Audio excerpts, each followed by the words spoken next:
Hi అండి. నమస్తే. Welcome to శ్రీస్ kitchen. ఇంట్లో మనకి అప్పుడప్పుడు కూరగాయలలో అవి ఒక 4, ఇవి ఒక 4 అలా మిగిలిపోతూ ఉంటాయి.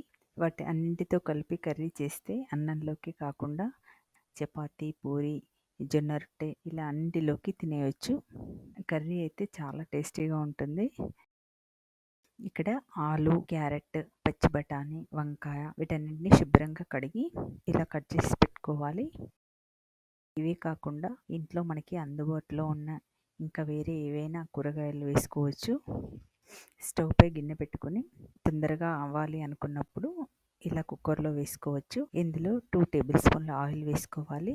ఆయిల్ ఎక్కువ తక్కువ అనేది మన ఇష్టాన్ని బట్టి వేసుకోవచ్చు. ఇందులోకి పోపు గింజలు, కరివేపాకు, ఒక ఉల్లిగడ్డ ముక్కలు, 4 పచ్చిమిర్చి వేసుకొని ఇవన్నీ వేగిన తర్వాత పావు టీ స్పూన్ అల్లం వెల్లుల్లి పేస్ట్, ఇది కొద్దిగా వేగిన తర్వాత కట్ చేసి పెట్టుకున్న కూరగాయ ముక్కలన్నీ వేసుకోవాలి.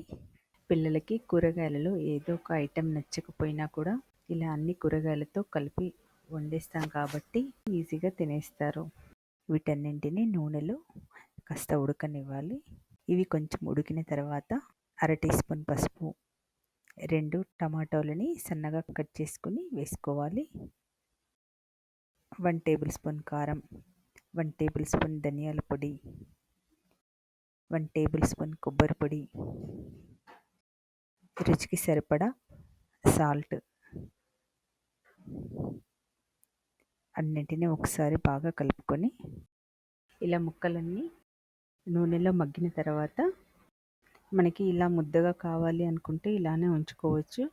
లేదా లిక్విడ్గా కావాలి అనుకునే వాళ్ళు టీ గ్లాస్లో 1/2 గ్లాస్ వరకు వాటర్ని వేసుకోవాలి.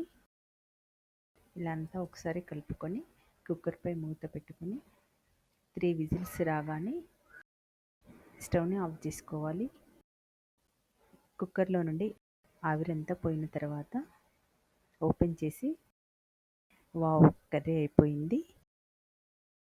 చివరగా కొత్తిమీర వేసుకుంటే ఎంతో టేస్టీగా ఉండే మిక్స్డ్ వెజిటేబుల్స్ కర్రీ రెడీ.